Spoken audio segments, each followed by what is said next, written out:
Hi, welcome to the Get More Students webinar. I am joined with Herbert Goetze and Korinne Algie, and we're going to be providing free marketing expert advice, particularly focused on helping people in tutoring and language businesses.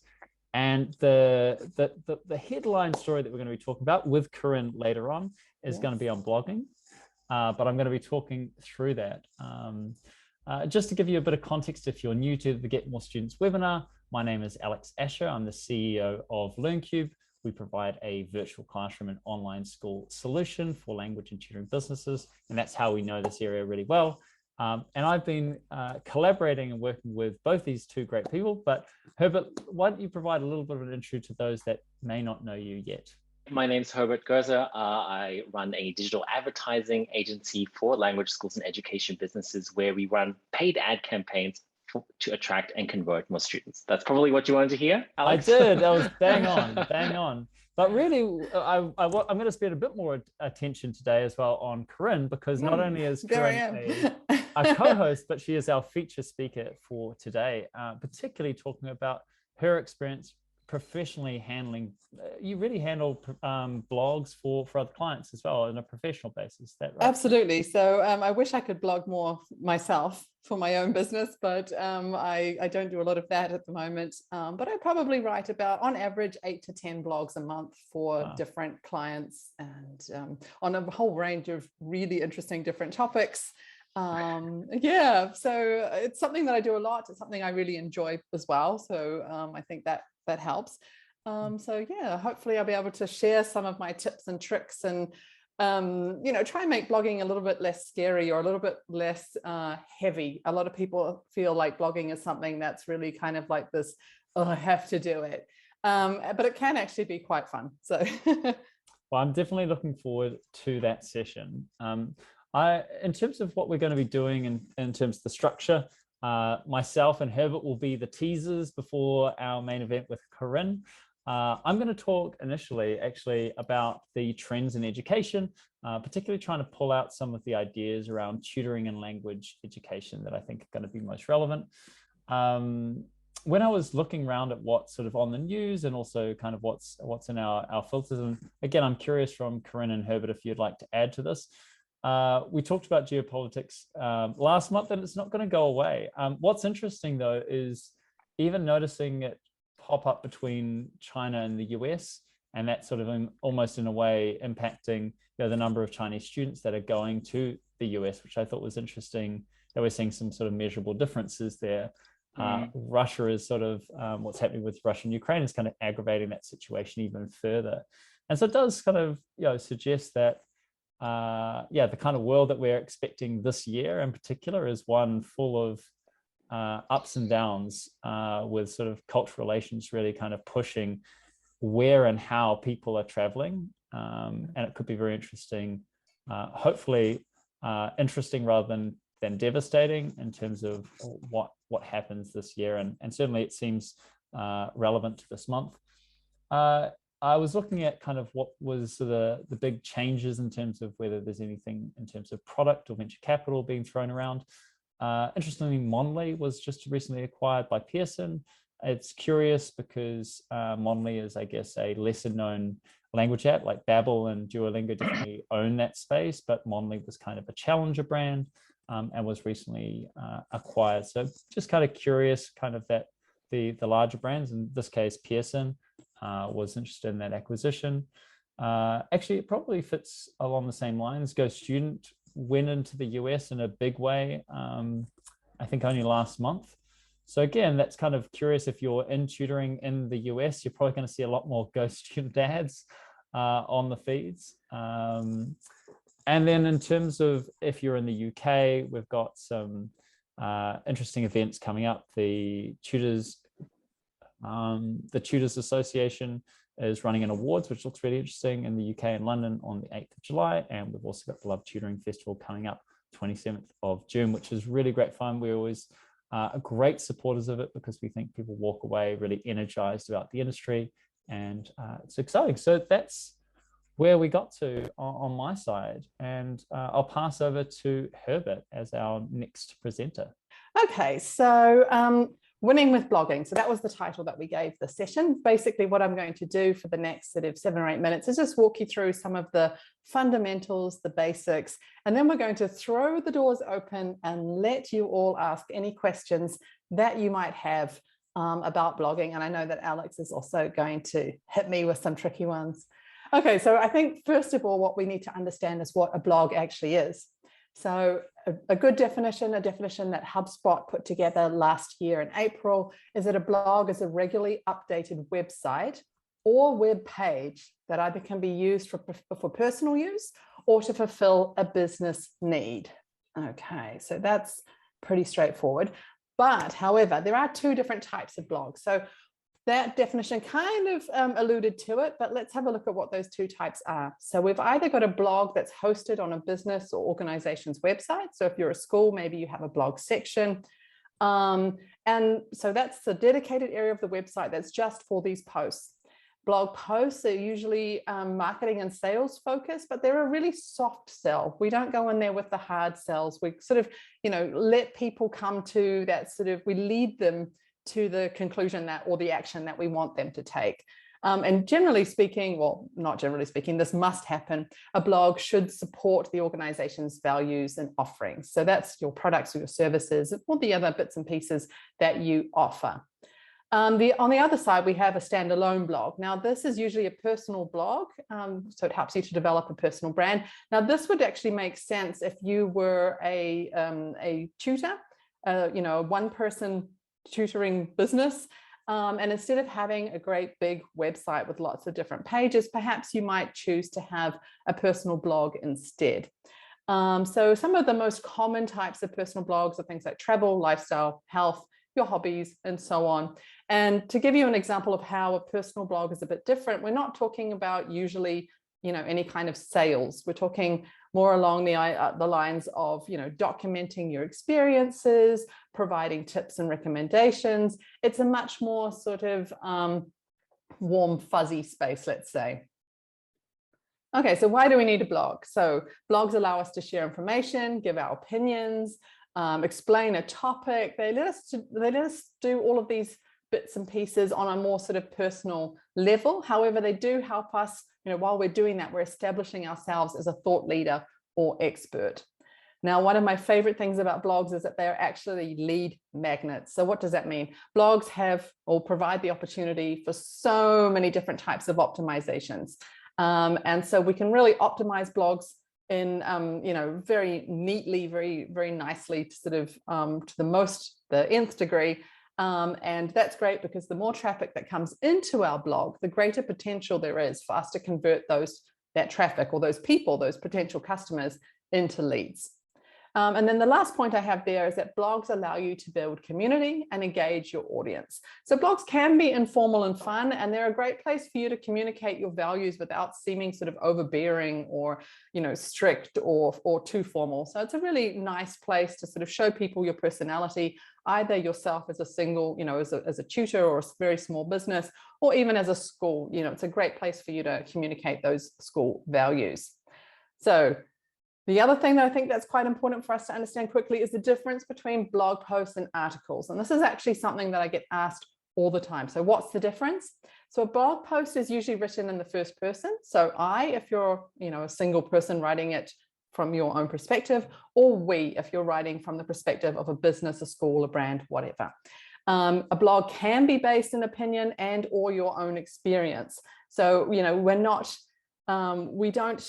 I don't want to say they don't have to be facts because they do have to be authentic and true, but they can be based on your experience or opinion of something. The writing style is usually more casual, but not always.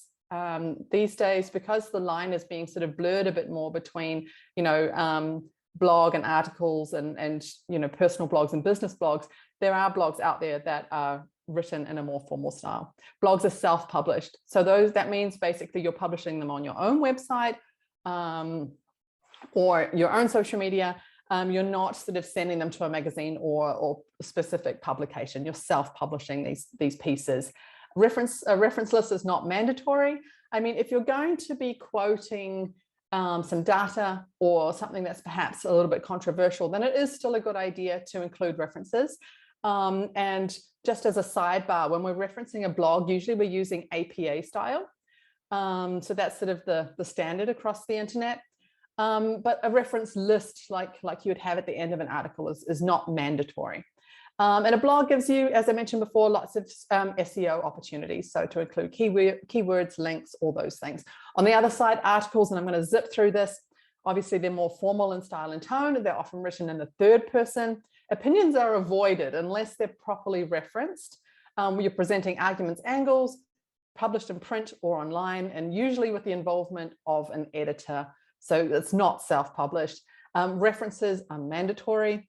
And although SEO is now becoming more important for online articles, it was never sort of, traditionally, it wasn't sort of a big consideration in the writing of these pieces.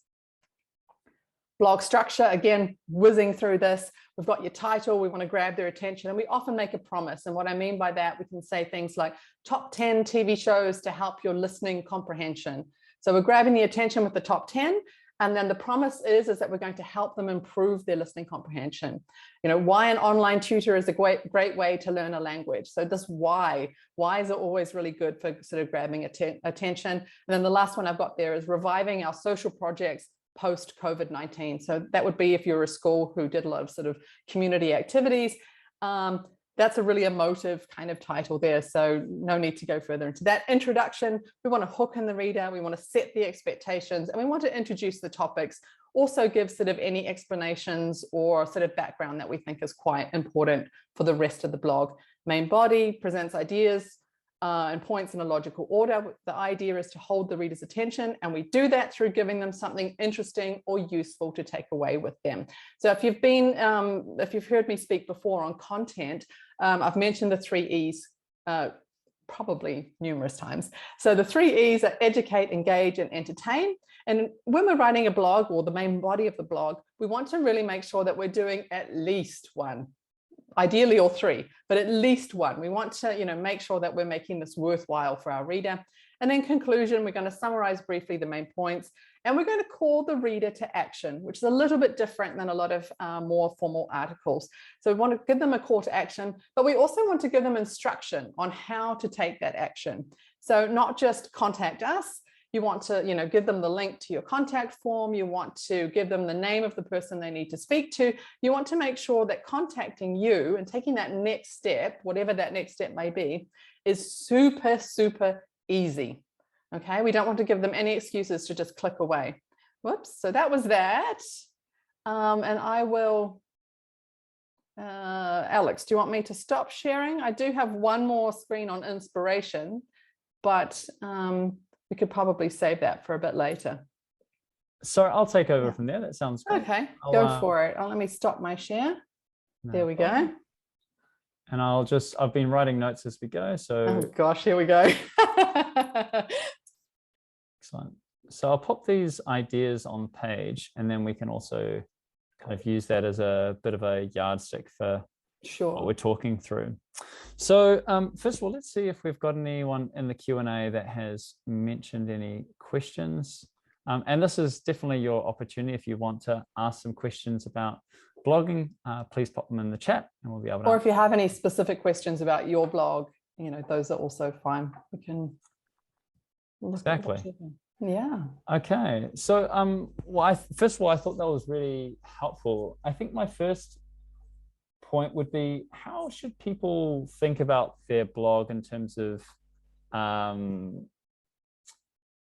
let's start with time frame, because this is a good one. I think it's always worthwhile figuring this is not just an immediate, like, I just write some blogs and immediately everything works for me. Exactly. So that's actually a really good question. And the key with blogging, blogging is a type of social media at the end of the day. So the key with blogging is to be really consistent and regular. So if you have the time to do one blog every 2 weeks, fantastic. For most of us, that's not realistic. So once a month would be really good. And if you're really super busy, super slammed, and you really can't do it, then once every 2 months. The idea is just to set a schedule, something that you can commit to and deliver upon, and then stick to that. I've had people ask me before, oh, we've prepared 4 blog posts. Can we, shoot them out all at once? Well, you can, but from an SEO perspective, from a perspective of bringing traffic in, it would be better to sort of stagger them a little bit. So you're keeping your content fresh, you're keeping things moving over a bigger period of time. Makes sense. But there's no perfect formula for how many blogs you should do per month, per week, what have you. I will say though that the length of the blog is what's important. So these days a decent blog post needs to be around 1,000 words. You can get away with sort of 750, but a decent blog post should be around 1,000, even a little more than that long. 10 years ago, people were writing short, sort of, 300 words. It's just not enough these days. Those sort of come under more, or should come under more sort of informational there is a place for that. If you're a school and you have a website and you want to just quickly let people know about an activity that's coming up, and you obviously don't want to write 1,000 words about it, then, that's sort of like information as opposed to a blog. Got it. And why is it also because Google needs enough information, or is it? Well, partially, yes. But I think that, the point of a blog is to really dive into a topic. So you're giving your perspective, you're explaining something, you might be giving an opinion, you want to be useful. And so in order to do that, you really do need to take a bit of a deep dive into the topic, because otherwise people might not get sort of a full understanding of that. But I mean, at the end of the day, we want Google to pick up on our keywords. We want to give ourselves an opportunity to have a lot of search engine optimization opportunities. So the longer the blog, the better. Okay. And maybe on that point, we do have a question from the audience. Any tips on getting started with keywords? I mean, everyone knows that we need keywords in the blogs, but how do we go about that? Okay, well, a lot of it obviously is topic based. One of the tricks that you can use is to go into your Google console and search console and actually use the feature that you would use if you were going to create a Google ad campaign. So you can go in and you can generate keywords that way through Google Console. If that sounds like a nightmare and you're thinking, oh God, Google Console, I don't, please don't know. Well, I mean, I always tell people that you can just brainstorm. If this is a topic or an area, especially if you're a teacher or a tutor and you're writing about something to do with, I don't know, is it grammar? Is it improving pronunciation? Whatever it is, your topic. You know this area really well. So why not just brainstorm all of the words that come to mind and then choose what you think are going to be the most common or the best ones to use. You might not hit the perfect SEO keywords, but it doesn't matter because we're going to do enough. It's going to be close enough. So a brainstorm always works. If you wanted to, you could do some tricks like, checking on what your competitors are doing. If somebody's written, Google the topic yourself.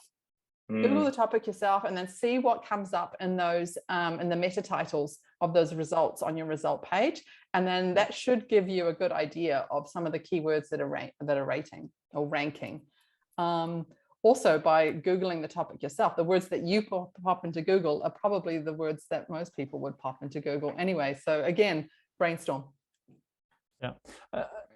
Korinne, would I be right though to think that it is important to think of this ahead? Like, I think, from when I've heard this from experts, the concern is that you're often kind of whispering into the void, like the blog isn't particularly punchy enough. It's on a topic that you find interesting, but no one's actually looking for. Well, absolutely. So what I do is once I have a topic, and most of the time, clients are throwing topics at me, and they can be anything from, explaining a grammar term to, Thanksgiving Day traditions in the United States. It could literally be anything that I'm writing about. And so what I do first is take that topic and sort of have the brainstorm. And I do have the luxury of having a keyword testing program, but, having a brainstorm and thinking of all of the words that, the topics or sections or words that I think might relate to that topic. And I use that as my starting point because it's much, much easier to insert keywords naturally as you're writing, as opposed to going back at the end and trying to, fit them into sentences. Yeah. Right. I mean, at the end of the day, we don't want to get too, hung up on keywords. We want to still, focus on quality. The quality of the blog should be our number one priority always. But it was interesting what you said about whispering into the void, because I think there's a lot of missed opportunities out there when it comes to getting, pushing your blog out. So if you have written a blog and you've popped it on your website, or, your blog is your website, why not also push it out via social media? Make a post, let people know that you've just got this new blog post and on this exciting topic. Add the link into your link tree or your bio link. Pop it on Facebook, pop the link out there, LinkedIn, all these places, push out that blog. Because the more places that you share it, the bigger the reach. Great tip. We do have a question from one of our participants. Why do we need a blog if we have a Facebook page and Instagram and we post our blog posts there? Actually, that's a really good question. And what you're doing is perfectly fine. However, you're missing out on the opportunities to drive people back to your website. Now, if your website is not your main lead generator, so for example, if you are just somebody that generates leads via Instagram and Facebook, it's not such a big deal. But if you have this website and you are, using it as your, as your base, as your foundation, by not having the blogs on your website, you're missing all those opportunities to attract people via Google or any other search engine to come into your website. And perhaps, they're reading about this interesting topic and then they think, oh yeah, perhaps I need to check out what English courses or whatever courses you offer are also there. And so it's bringing them in and, hopefully getting them to visit other parts of your website. But, as I said, if your website isn't your main lead generation tool, and then it doesn't actually, it's fine if you decide not to publish them on your website. However, if you're publishing to Instagram and Facebook, you probably are doing sort of micro blogs, quite short blog pieces. So we're probably looking at around 300 words ish. But again, if that's working for you, if it's not broken, don't fix it. Exactly.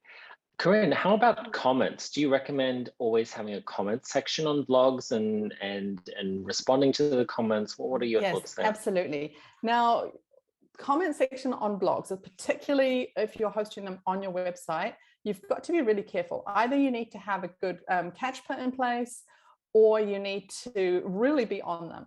Okay, because there is a lot of spam that gets sent unfortunately, into the comment section of blog posts. And if we're only sort of paying attention to our blogs once a month, well then, we sometimes run the risk of having something really spammy at the end of our blog sitting there until we next go there and check it. So definitely a catch per, or you need to make the commitment to at least once a week to nip on to your blog and just check that there's no questions or comments. The other thing people like to do, and I've seen this, is that if you've got a student that for whatever reason is disgruntled, maybe it's something, maybe there's been a misunderstanding, but for whatever reason they're not happy, they will comment everywhere they can. And the comment section of the blog is one of the places where people love to complain about things. And that's extremely dangerous, again, for the same reason. If you're not checking your blog sort of once a week to make sure there's nothing sort of sitting there, you could run the risk of having something really damaging, or whether it's fair or not, you could have something really, awful sitting there for everyone else to read. So we do need to keep an eye on comments. We do need to respond to the comments, whether, even positive comments. We want to be saying things like, thanks a lot, really glad you enjoyed it. If you have any questions, or if you want to inquire about our courses, here's the email or whatever, here's the link to the contact form, hit us up. And of course, with negative comments, if it's somebody who is disgruntled for whatever reason, then we go through the usual comment process of checking that they are really a student, they really were a student, not just a troll. And then, address that in the comment section. And then if you do take it off the comment section to email or phone or whatever, then make sure you update that comment and say, like, we invited blah, blah, blah to discuss this via email, and, let people know that you haven't just ignored this issue, because blog posts stick around. Yeah. I think that also applies to just social media posts Exactly, in general, on Instagram, Facebook, LinkedIn. Always be on top of that comment section. Absolutely. Also, I guess you're possibly bringing the comments into social media where you are a bit more kind of on top of things as well. So you do the blog post, but are inviting that conversation to take place maybe in the place where you're normally expecting that conversation to take place, rather than a kind of, in a way, like a side room. Yeah, exactly. Very good. I think one of the things that maybe we didn't quite nail, or at least maybe I sort of missed, but is really kind of understanding the purpose of a blog. And sometimes different blogs are for different purposes, and also different articles have different purposes. So maybe you can articulate that. Okay, so the reasons why we have a blog now, number one, as I said before, they're a lead magnet, because we can optimize them. It's the only place on your website that you can optimize perfectly. Let's say perfectly, because if you're a Yoast user, and that I take Yoast with a grain of salt, love it, but it's almost impossible to turn all of those lights green. However, if you're a Yoast user and you have a blog, that's the one place on your website where you will 100% be able to get those dots green. So that's just sort of a small illustration of just how easy it is to make sure that you're hitting all of those SEO markers with your blog posts. So that's one reason they are a blog magnet. I'm sorry, a traffic magnet. The other reason is that they're really good for branding. So, when we're thinking about our brands, especially if you're somebody that's new or somebody that wants to expand, it's a great place to sort of demonstrate your values. It's a great place to talk about your mission. Obviously, we're not going to do it in the same way as you do it on your website, which is sort of formal, and this is our mission, and these are our values, and this is, we can actually put some personality into it. We can demonstrate why these things are important to us, or we can show how we apply. If we talk about high schools, for example, a lot of high schools will have like a motto, or a school, like a motto, I guess, and that's what their school sort of lives by. So, you can explain how you apply that motto to your school life. Whether it's, something like community and courage, or something like that. They're always two strange terms that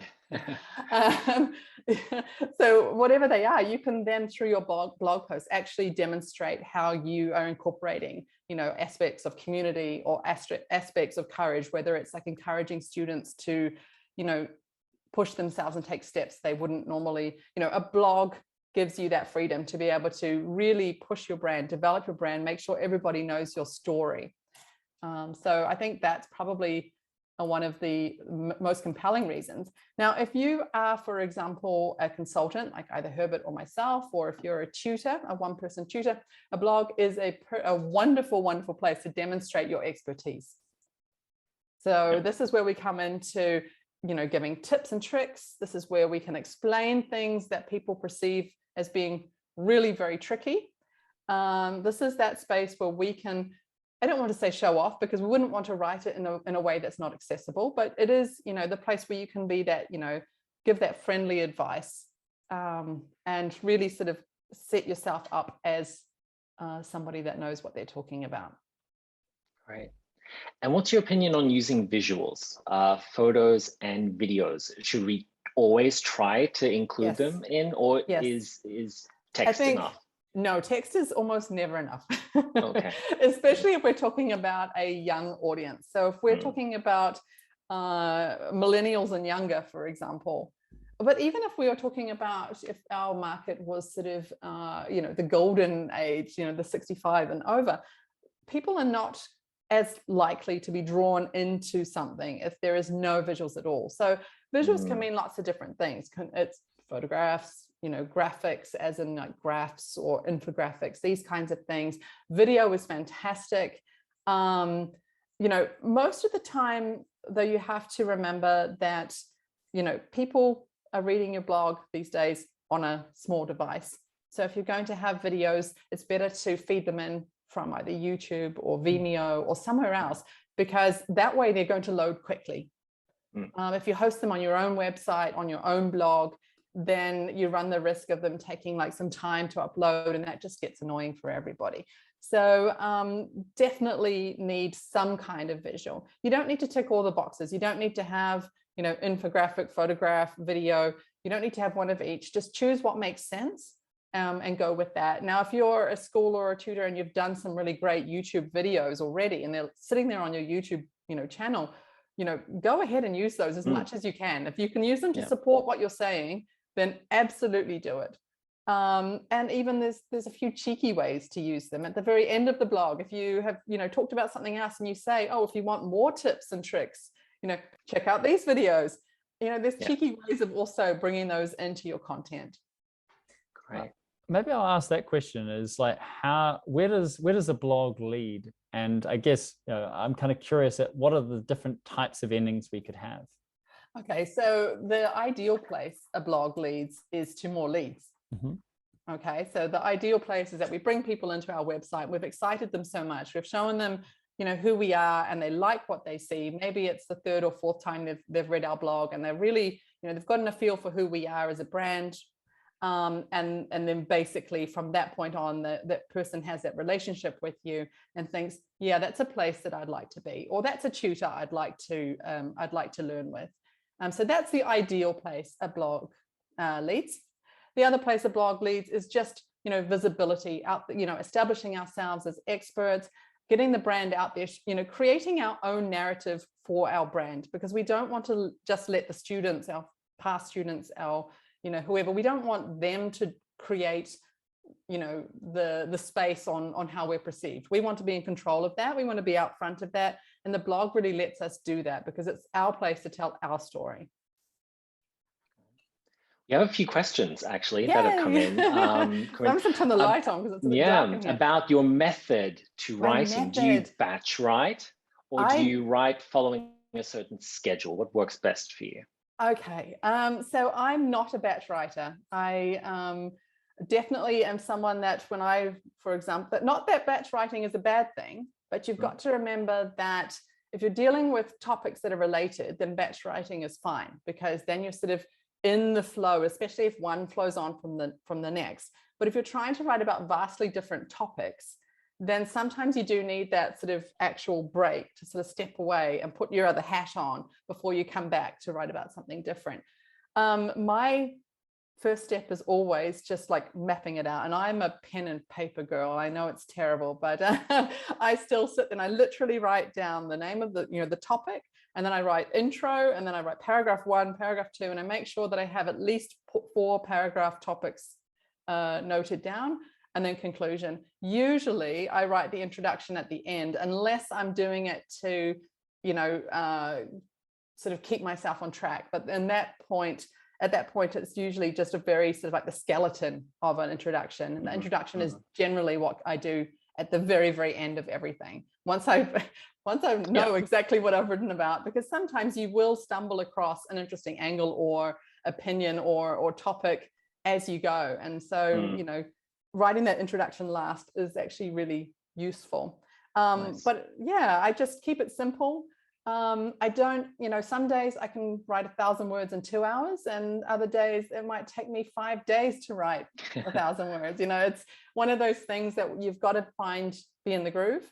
And for each person, that's different. So don't pressure yourself. If you don't feel like writing today, then don't do it, or set yourself a small target. Like, okay, I don't feel like writing today, but I'm going to plan out, you know, the topics of, you know, the 4 paragraphs or the 6 paragraphs I'm going to write. You know, break it up. Don't put that big pressure on yourself. Oh God, I have to write 1,000 words today, because even, you know, my good days are not every day. You know, I might be lucky to knock out 1,000 words in 2 hours, probably once every couple of weeks. Usually I'm doing them in small, you know, doing writing in small portions, an hour here, a couple of hours there, just when I feel like it might work. And there's also, you know, don't put that pressure on yourself to be perfect. I usually write, put it away, for a day or two and then go back to it, because, you know, sometimes we are so invested in our topic and the way we've written it that we can't actually objectively evaluate what we've written. So my first draft is always, sometimes they're horrific, but that's okay, because from that mess, I then create something that's really great. Do you maybe have some examples of great blogs from schools that you could share with our attendees today? All the ones I've ever written. No. No, of course. My blogs, all my blogs. I'd have to, I would probably have to look for some, actually. There are some really good ones out there. It really, I've actually, for things I've written myself, I've actually just finished a series of blogs for a school, but they're not published yet. So that's something that I need to follow up on. Schools with great blogs off the top of my head. SRH University Berlin, their international department actually does a really good job of blogging. So that's one that just comes off the top of my head. ILAC in Canada, which is an English language school, they have really great blog posts. Slightly on the short side, but I mean, also great blog posts. There's a bunch. I've written a bunch for Zoni Language Centers, but their blog site is, well, it wasn't working properly the last couple of weeks. So hopefully that's been fixed. So if you go there and it's not working properly, Great. Thank you. There's lots out there. Awesome. There's lots out there. Korinne, I was wondering if you had any, just now that you've sort of thought of like those blog sites, what were the ingredients that came to mind when you were thinking of those? Like what made those sound great to you? Well, that they were useful. Okay, so especially in terms of schools, they need to be able to, depending on the type of school, if you're a language school, then perhaps your audience is really the student that will, at the end of the day, be at your school. And so providing them with something that's really useful that they can either take away and feel like they've gained something for nothing, just the time that they've taken to read your blog. I mean, that's really powerful. So you can bring somebody in and they feel like, wow, you know, this is really something that I can apply, and that's really the best ingredient. Other things that I like are when schools, you know, if they've done something really great, it's not just about puffing yourself up. It's about telling the story behind, you know, why you did that, or why, you know, if your school or your business has an award, it's not just, yeah, hey, look at me, I've won an award. It's, you know, telling the story that was behind that award. We did X, Y, and Z for these reasons. And, you know, we were fortunate enough to get this award. It's not turning, talking yourself down or not being proud of your achievement, but it's actually telling the story so that you don't sound like you're being pompous or showing off. It's, you know, so people understand all the reasons why you're that great. So I think that's important. Also, just how they look. Yeah, they were visually engaging, good images, on-brand color. This kind of thing is also really important. I mean, I'm a visual creature. I like things to look, you know, to be pleasant to the eye. So that's also really important.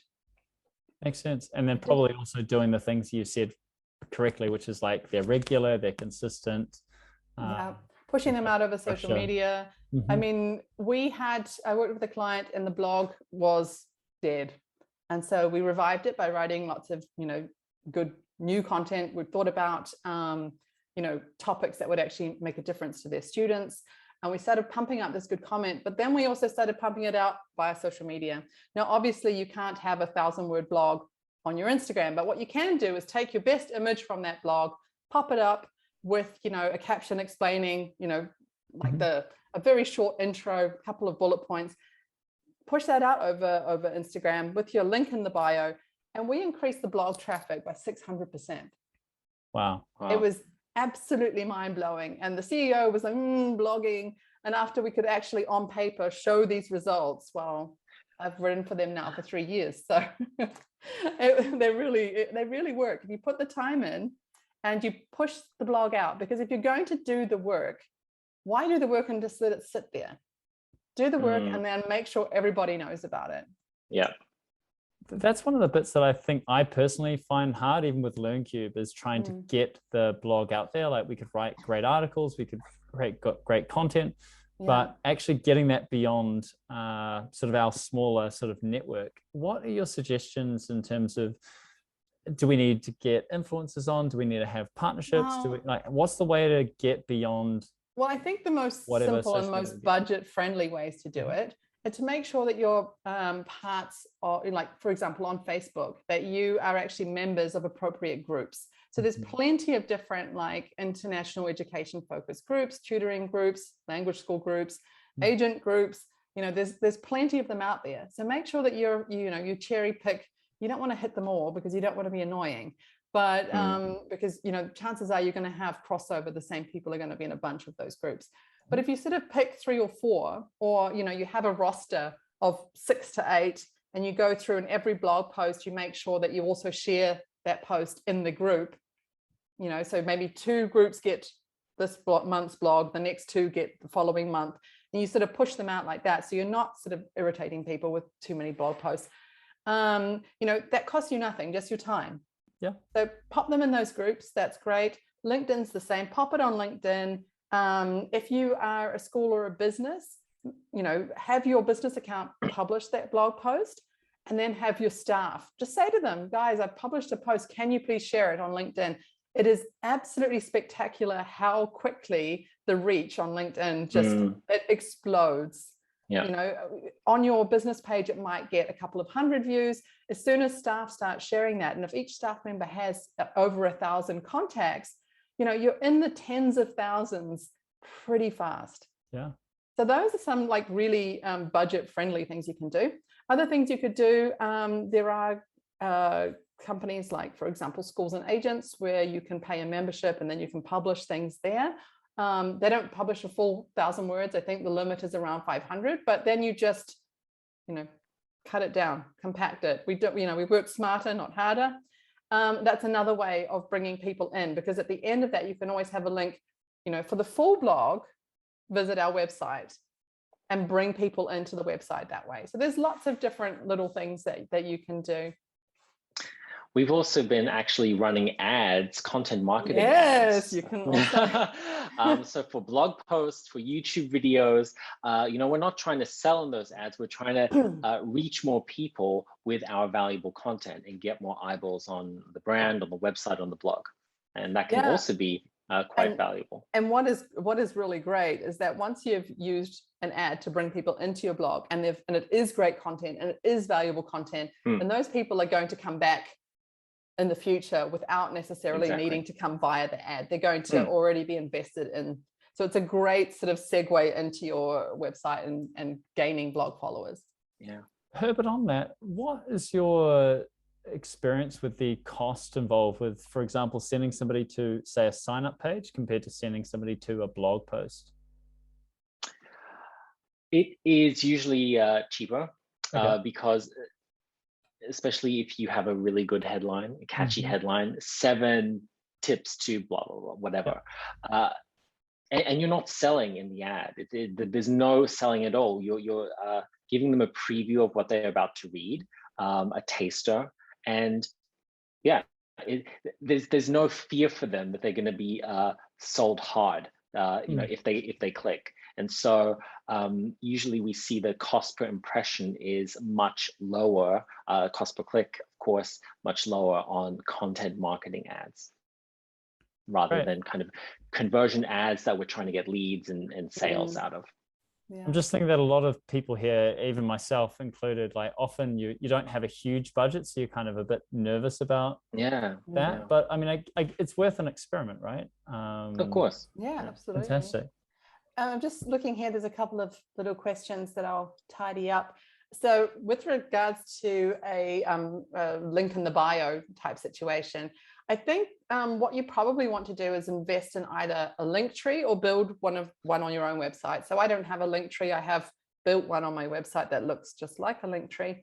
And what I mean by that is you have when somebody clicks on that bio link, they're presented with a page that has a variety of links on it. So you can, if you wanted to use a link tree, they offer them for free. So you can do that. There's a few other services now that also offer them.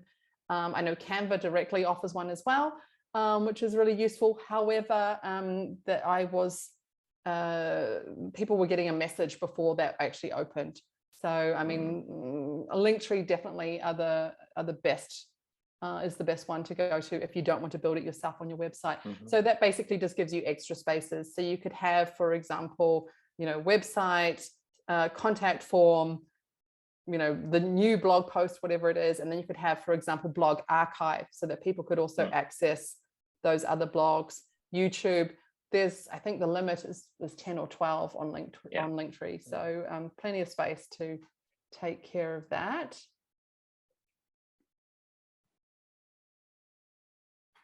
And the best site for hosting a blog, WordPress. Ooh, well, I think, yeah, I am a fan of WordPress for a number of reasons, just because it's very easy. Okay, on first glance, people tend to freak out, especially if they're not using, you know, Elementor or one of those drag and drop kind of, you know, visual elements. But WordPress actually is one of the easiest in terms of, you don't need to know a lot, but you can actually do a lot. You have a lot of flexibility there. Also, if you're hosting a blog on your own website and you have a WordPress site, you can actually marry that up quite easily. However, I mean, a lot of these drag and drop sites, Jimdo, Squarespace, all of those websites as well also give you the option to integrate a blog into those websites. So, I mean, they're all pretty much of a muchness. However, also WordPress wins in terms of being able to optimize.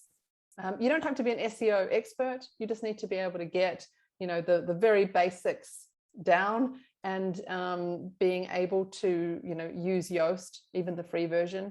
That really does help people just to, you know, tick off those SEO basics. Excellent. Great. Well, I think we're almost at the end of our time together. So I'm going to stop sharing my notes. Yeah, from my perspective, this has been so helpful, Korinne. Great. Very. Do we have one more minute? I just thought of something that could be really useful. Sure. Let's go. Go. So now you've got me on a roll. Inspiration. That's the other question I get quite a lot from people is, how do I come up with topics? And the easy answer is, we look at things like, you know, questions and feedback that we've received from students. So feedback, good and bad, you know, what are they saying in their evaluation forms? So perhaps they didn't understand something. So maybe they, you know, had sort of a cultural issue or something like that. Use that, turn those into blog posts. Check out social media. What comments are people making? What posts are they liking? So if there's a particular topic or a particular post type that people like, why not expand that out, turn that into a full-size blog?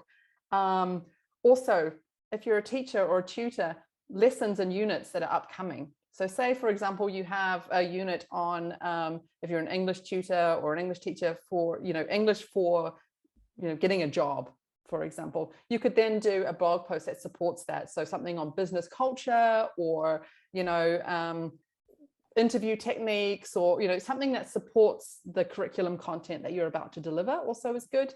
You know, national holidays, cultural things, you know, I've written blog posts on Thanksgiving, Halloween, Memorial Day, you name it, all kinds of different holidays. I've had to, you know, write about those and explain that in a way that international students might understand.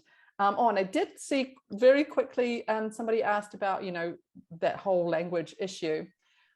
Generally across the internet, we want to be aiming at around about a 15 to 16-year-old native speaker of whatever language you're working in. However, to be kind, I'd sort of drop that down a little bit and say, okay, 12, 13, sort of that very beginning of high school kind of age. That's the sophistication of language that we want to be aiming at when we're writing a blog. Unless, of course, you are a research university and part of your brand image is that you are very sophisticated and research-based. Different story. So think of your brand, but make sure that you're writing at a language level that could be understood by somebody who's just starting out in high school, or whatever native language you're using. That's it from me. Makes total sense. Yeah. So I'm going to finish off just by allowing our listeners and readers and watchers to find out more about our co-hosts. So Herbert, this is where they can find you at herbertgerzer.com. Korinne, now this is you. Yes. Give us your explanation on how they can find more and also what kind of services you do as well. Okay, so basically, if it comes to content, I'm your girl. So that's obviously blogging, but also things like social media content, also the more traditional types of content. So we're talking, writing brochures, press releases, all those types of things. Content is my main jam. Do other few bits and pieces, but that's mostly what I do these days.